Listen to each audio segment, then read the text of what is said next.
All right, we're continuing our Baal Shem Tov Tzaavat HaRivash. We're up to chapter 47. And I would like to, I want to try to always remember that. So I'm starting the minhag now, Bli Neder. I want to say I'm grateful to my wife that I'm able to learn and teach, because only thanks to her that I'm able to do that. So all the merit goes to her for allowing me to do that.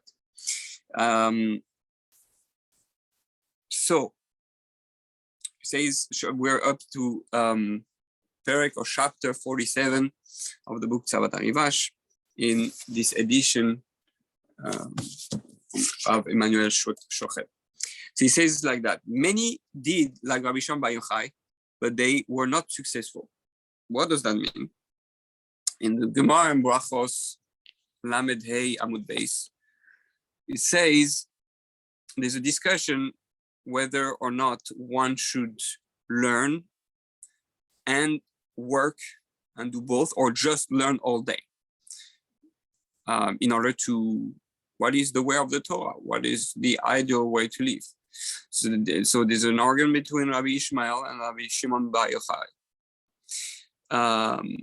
Shimon ben Yochai, and well, he says he's sorry about that. Says that Rabbi Ishmael say no, one should work and then do some Torah, so that because otherwise he might not be able to survive on Torah. He's going to abandon Torah altogether.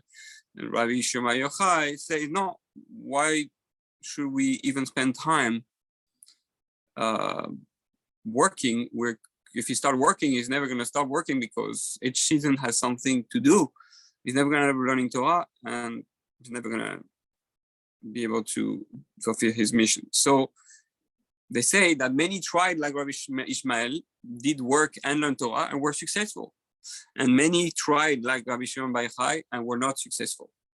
So in a way, the Gemara concludes that basically we are on a lower level than the earlier generation, and almost no one is on the level of Shimon Bar Yochai. And therefore, the most healthy and safe way to, to have parnasa and to live a successful life is to work and learn Torah, both. But obviously there's going to be an effort needed to, to not do too much work, and to understand that main reason I'm working is because I'm not on the level where I have enough trust and emunah in Hashem, like Rabbi Yochai, that the money or whatever I need, it will come by itself. So that's one side of the story. On the other side, one way to look at it is with these two different missions. There's the mission of Yaakov and the mission of Esav. We know that Yaakov took the mission of Esav. Therefore, there's going to be a split within the Jewish people. There's going to be those who are meant to learn all day because they're called Yaakov. They call Yaakov and they call Yaakov, meaning they're everything. Their whole essence is Yaakov, and they are here to learn and just learn, and they can stay all day.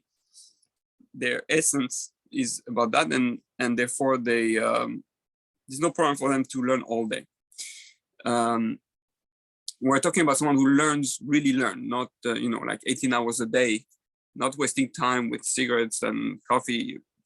The one who's allowed to drink some coffee, but saying he's not wasting time. He's serious, spending time in yeshiva while his wife and takes care of the kids, or wife can be also working. But someone who is really serious in his learning, and who plans to teach what he has learned and plans to share and inspire others.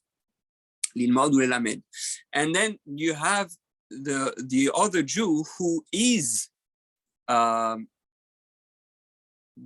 more the Esav, the hands of Esav, which is the part of the responsibility we have to taken as Jews because Esav refused to do it.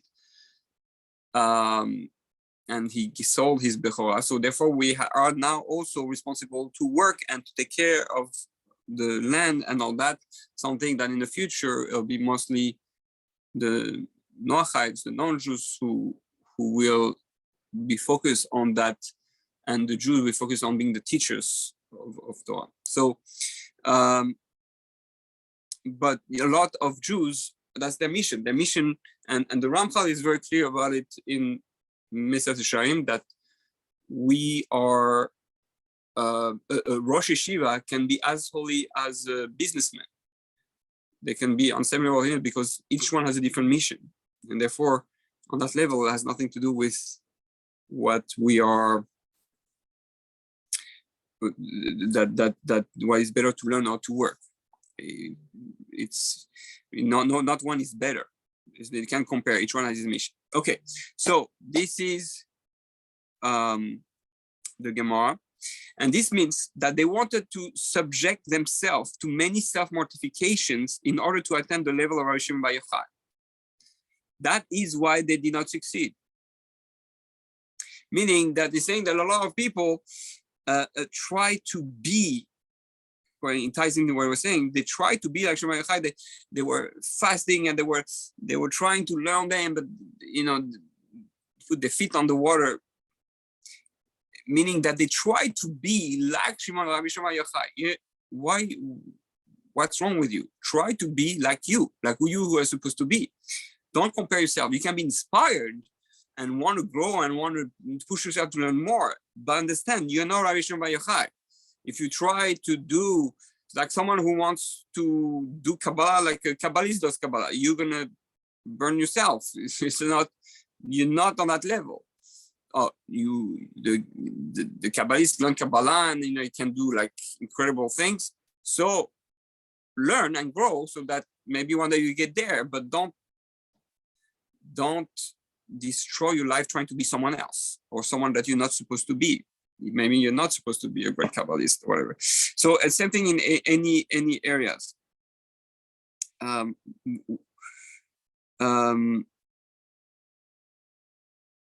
So there's an important note that here he says that the emphasis of our text is the condemnation of ulterior motive. A self-serving pursuit of the level of Rishon Bar Yochai will not succeed. Elsewhere, the Baal Shem Tov adds a warning. In trying to attain that level, you are overreaching your own level and capacity, naively emulating others to attain something that is beyond you. That's exactly what we say. To do so, however, is counterproductive. For you will not attain, that's that from Keter Shem Tov, section 4, and from Ben Porat Yosef, it says, number one, you will not obtain what you seek, and you will lose what you already had, because you're trying to be someone else, trying this portion, so you're gonna lose, it's gonna destroy you from the inside, you're not gonna be able to be who you're supposed to be. So this is very important. Now we have to try to make sure when we see all those people learning all day, that's for some people, it's not for everyone.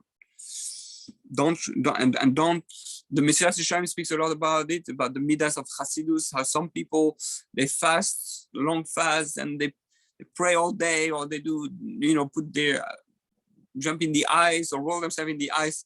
This is midas Hasidus that doesn't have any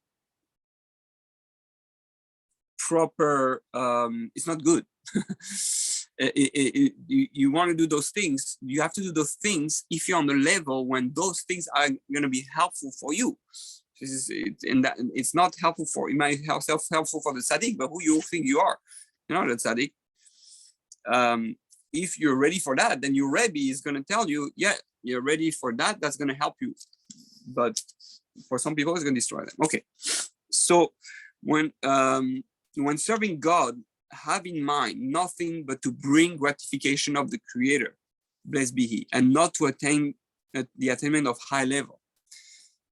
Okay, so that's very powerful. You see, I'm not serving God to be a big tzaddik wow, you want to be the greatest Rosh Yeshiva, you want to be the greatest tzaddik, that's why you serve God for position? That's scary. And because I remember moments in my life where I feel like that, and moments where I see people, I want to be the biggest tzaddik. It's nice, but that's not why we serve God.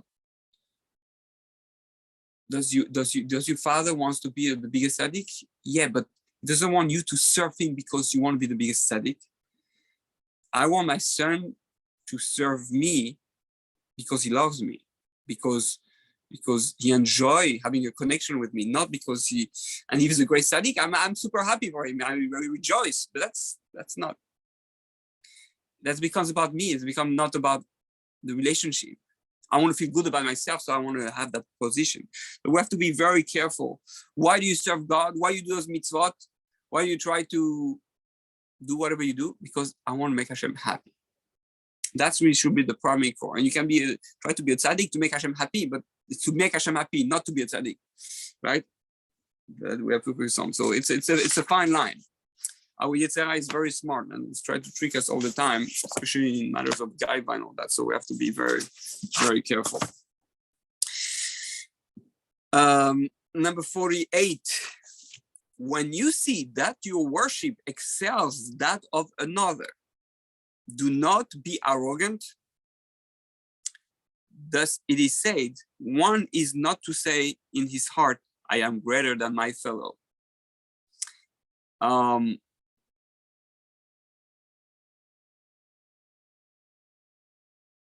So that's very important to understand, that we should not compare ourselves to others. And very important, I think it's a lesson I learned from my Rebbe, Simcha Leib Yosef Gadeza ben Shenachana, Yeshav Refuah Shlema. And he says, in the name of, he was discussing with his father, Rav Yaakov, Shmuel Yaakov Weinberg, that's how. He said that he was sometimes going to a shul, and in his congregation, he was davening, but there was those people, they were talking, and those people, I forgot exactly what was the issue, but there were a few things. We're talking, and people don't have kavana, and people are, not respecting the shul, but different things that were happening. And Weinberg used to feel like, I'm better than them. I pray, why they don't have kavanah, they don't understand what they're. Why they start feeling that it was bothering them. How can I daven with them? Should I even daven with them? Like I'm in a place and I'm wasting my davening. Maybe I shouldn't be part of those people, this congregation. He was a puppet rabbi, if I remember correctly at the time. And his father said, if the moment you start to think that you're better, you daven better than someone else, you do something better than someone else, you cannot be a puppet rabbi. You cannot be a rabbi of a congregation. Because the whole point of being the rabbi of a congregation is not to look down on others and feel, oh, I'm better than them, or that. You have to feel that those people are your brothers, your sisters. You have to feel that first of all, that the moment that you compare yourself, how do you know their level? How do you know that they didn't have any Jewish trauma, perhaps, from someone who abused them, and therefore, or when they were in shul, that when they were in shul, they were forced to daven, otherwise you don't get to do this or that. How do we know that they didn't suffer like that? Now they cannot focus during davening. We don't know. And who gave you that power to be so spiritual and have so much kavanah, or so much IQ that you understand everything you're doing and you're so smart? That's Hashem. So you start comparing yourself, I'm better than the other. So when you see that your worship excels that of others, do not be arrogant. The moment you feel I'm better than them, right? and you look at people down, doesn't mean that you should, say it's good what they're doing. There are things, obviously we have to give tochacha with love. Today, most people don't love, so they can't really give tochacha, but we have to encourage with love, but it doesn't mean that you have to look that you're better. Be careful. This is dangerous. The moment you have those two letters, ER, at the end of any word, better, smarter, stronger, whatever it is, ER, you are in huge danger of, so don't compare yourself to others. There's nobody you can compare yourself to, because only perhaps if maybe you were twins, you could compare yourself. Same parents, same program. And we know even twins, they're still very different. So there's no license to be able to compare. Just enjoy your madrega, enjoy that you're happy that you have that gift, that you have a level that you achieve that perhaps others don't have, but always look at other people up, because there will be always something that person does that you don't do. And that can keep your gaiva down and stay humble. All right, number 49, he says, another important principle, when people ridicule you about your worship, whether it be with regard to prayer or other matters, do not respond.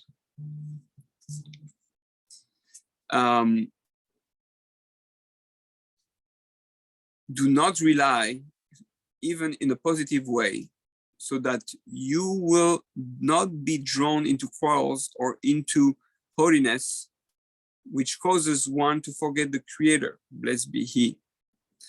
Our sages say that man's silence leads him to humility. So it's actually interesting. I never realized, because sometimes I say, okay, someone insult me or say something, I'm gonna say, I'm just gonna say, okay, have a good day, it's okay. He's saying, don't say anything, not even something positive. Do not reply even positive, because if you start even say positive or as a joke, just don't say anything. Accept the tochacha, accept the message, or if it's not true, just ignore it. You have been tested on your gaiva. Doesn't mean you should let people walk on you, but if you feel people are walking on you, they insult you, and it affects you, then maybe you're not that humble, right? No, I'm not saying it's easy. I'm affected. People are affected when people scream at them, but it can be just who cares? What do I care what that person think of me? Hashem knows who I am. That's my wife knows who I am. My kids know who I am. So you want to say things about me? Please go ahead. I'm not going to respond. You do like David HaMelech, who stayed quiet when he was insulted, and to let other people take care of that person, not yourself. He tried to learn the lesson. He was humble. And so he said, so in the note, the practice, so from Maimonides Hilchot Deot, the Rambam says the practice of the righteous is to suffer insult and to not to insult, to hear themselves revile without answering. Can you understand? Everything is from Hashem. Everything things from Hashem. Then what that person say is Gamzu LeTorah.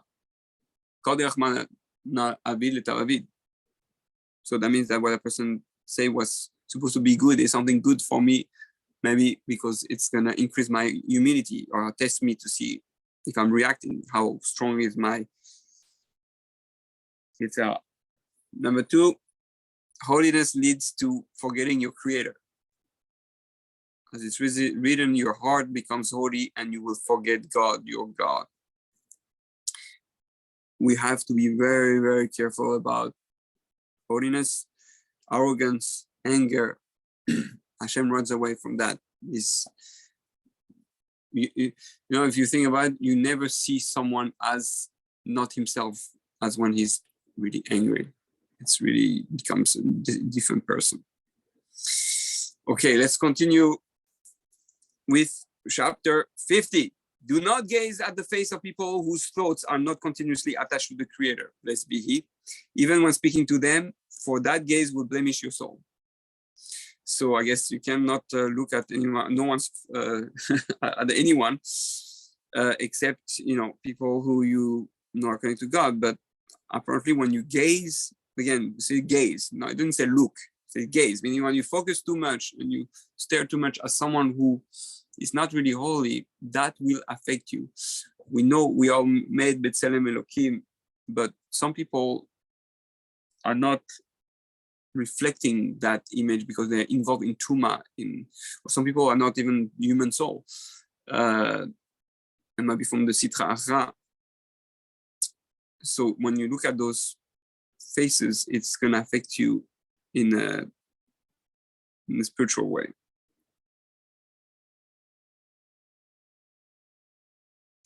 And that's actually from the Gemara in Megillah 28, Chav Ches Aleph, Gamud Aleph, that the Talmud that we should not gaze at the face of a wicked person. It goes together. Should not use, in the same context, one should not use books written by wicked people, even if they contain sacred text, as per Sefer Hasidim. So yeah, we have to be careful. We have to be careful. We're influenced.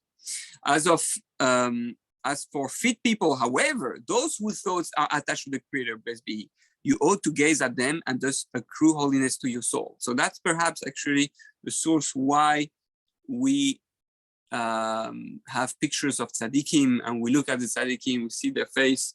People look at their face. However, a lot of people, tzaddikim, don't like to have that. It's usually more for themselves because they don't want to feel like people venerate them or that they want them to venerate God instead of them. But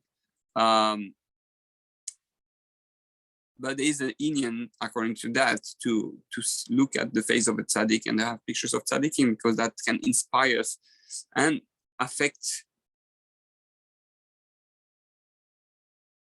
accrue holiness to your soul. So basically, it's all the fact that you are affected by what you see. That's why I say when a woman is pregnant, she should not go to the zoo or watch, you know, something ugly or animals or something gory, because it's going to affect her. The baby is going to be affected by that. So you imagine if it affects your baby, of course it affects your soul.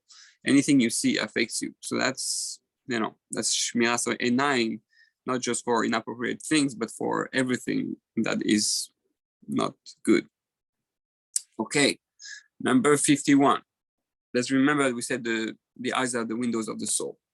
We can, by the way, clean that and heal that and elevate that on Hanukkah, where we heal the way we see what we have seen, clean our eyes with oraganus.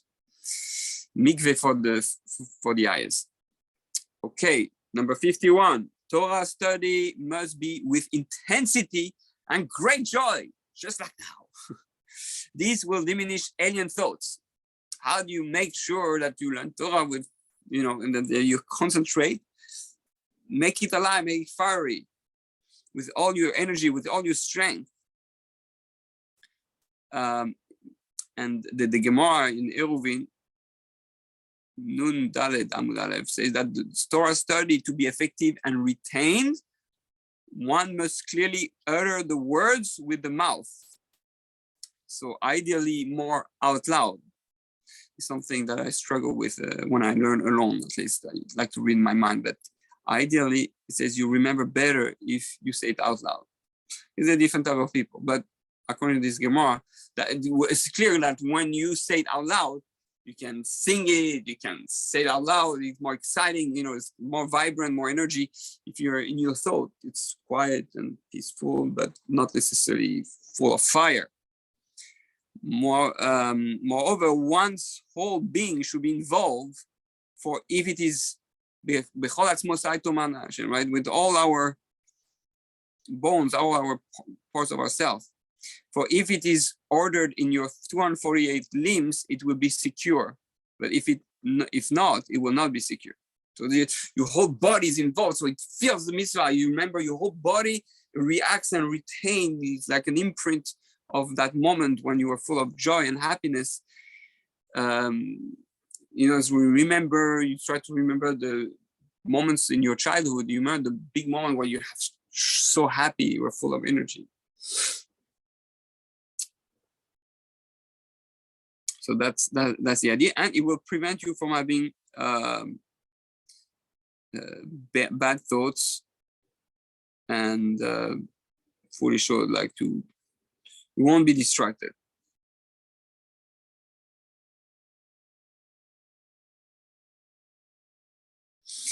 Okay.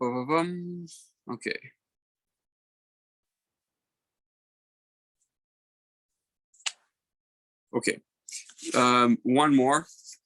52. When one serves God every moment, there is no opportunity to be arrogant, to love pride or other character traits that are evil. Right? So again, if someone serves God every moment, you won't have time to be arrogant, to love pride, and for anything that is negative, because you're involved in doing good. So you will. So I mean, it's saying like you have to be proactively serving God and connected to God, because that's the safest way. The moment you're idle, the moment you're bored, the moment you're not serving God, that's the door for the Tzaavat. We have to be busy all the time with, okay, what am I doing now? Oh, now, okay, I need to serve God. I need to go to the gym to serve God. I need to eat to serve God. I need to go to sleep to serve God. I need to, learn to serve God. And every moment, anything you do, it has to be part of serving God. The moment you find yourself, oh, I'm nothing to, what should I do? Entertain. No. Even if you decide to watch something, know that, oh, I'm watching something to serve God. How? By relaxing myself to be, obviously, you have to know yourself. Relaxing for 20 hours, for 3 hours in front of a movie, it might not be serving God anymore, but be authentic. Try to, everybody will get there little by little. But know that you're serving God or you're not serving God. Oh, I'm watching a movie, I'm not serving God. If I want to relax, okay, so 10 minutes will be for relax, the rest will be not for serving God. It might get Tzaavat. At least if you don't know that you're in your Tzaavat, you're in more danger than someone who is. All right, thank you everyone for watching, and I wish you a beautiful week. With Shem, continue next week.